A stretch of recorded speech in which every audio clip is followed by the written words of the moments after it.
Welcome to a new TechFast kit, the knowledge pills that we create periodically to illustrate concepts of the IT world and the telco networks. In this video, I'm going to talk about blue-green deployments and canary deployments. The term canary deployment originates from the phrase canary in the coal mine. The coal miners brought a caged canary bird into the coal mine. The canary bird was used as an indicator of the level of toxic gas. If the canary bird died, then the miners went out of the mine as quick as they could. This same idea is currently applied in a similar way in the IT world to take new software versions from testing to live production, without harming any canary bird, of course. The publication of new versions of an application directly in the production environment is known as continuous delivery, and it's part of the DevOps cycle that my colleague Raul already explained in the previous knowledge pill. There are two common strategies to deliver new versions of software: blue-green deployments and canary deployments. Let's leave the canary for a moment and let's focus first in blue-green deployments, which are easier to understand. A blue-green deployment consists in having two production environments, blue and green, as identical as possible, and a simple mechanism to switch between them. The environments can be different physical servers, separate virtual machines running on the same hardware, or containers running in a single device. On the other hand, the mechanism to switch between environments can be any one as long as it allows to redirect the request to the appropriate environment. It could be a router, an HTTP load balancer, a new entry in the DNS server, etc. Let's suppose that we have our software consisting of a web server, an application server, and a database running in one environment, let's say blue for example. While the blue deployment is production live, we prepare a new release of our software and do our final testing in the green environment.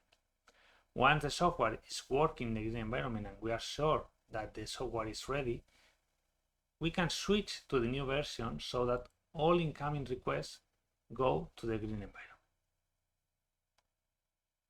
Once we are happy with the stability of the green environment, we can then use the blue environment as our staging environment for developing and testing the next version.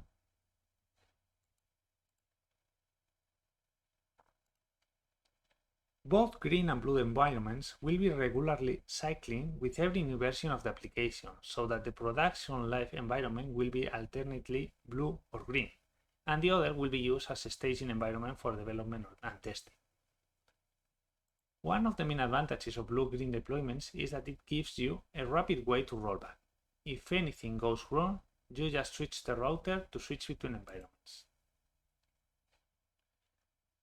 Now let's move to the canary deployment. The canary deployment, also known as incremental deployment or phased rollout, consists in slowly rolling the new version to a small subset of the users before making it available to everybody.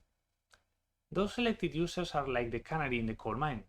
They serve as indicators of whether or not the new deployment is working properly.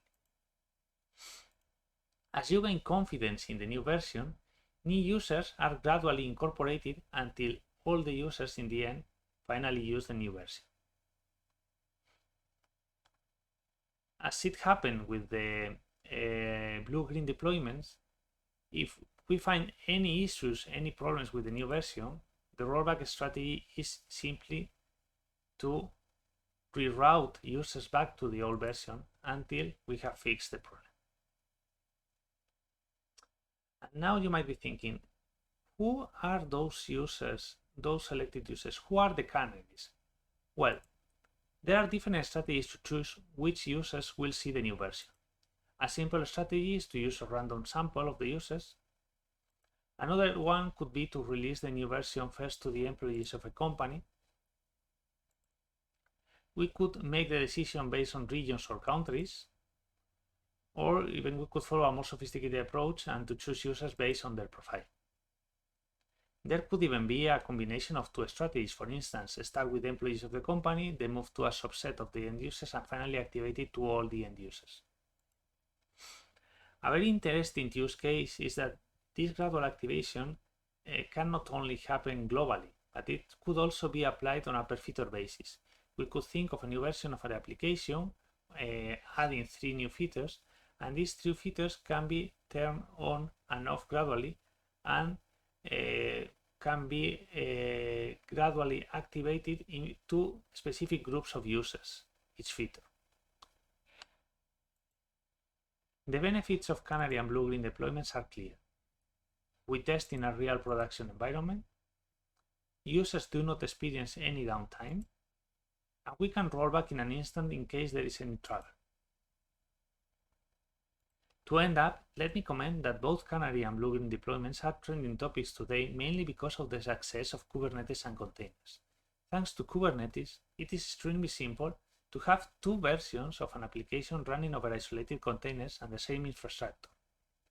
In addition, Kubernetes can be complemented by Istio. Istio allows, among other things, to redirect conveniently the traffic at the ingress of the cluster to both deployments using a configurable set of destination rules. But this is another story for another TechFast kit. I hope that you have enjoyed this knowledge spill and got familiar with these concepts. See you in next videos.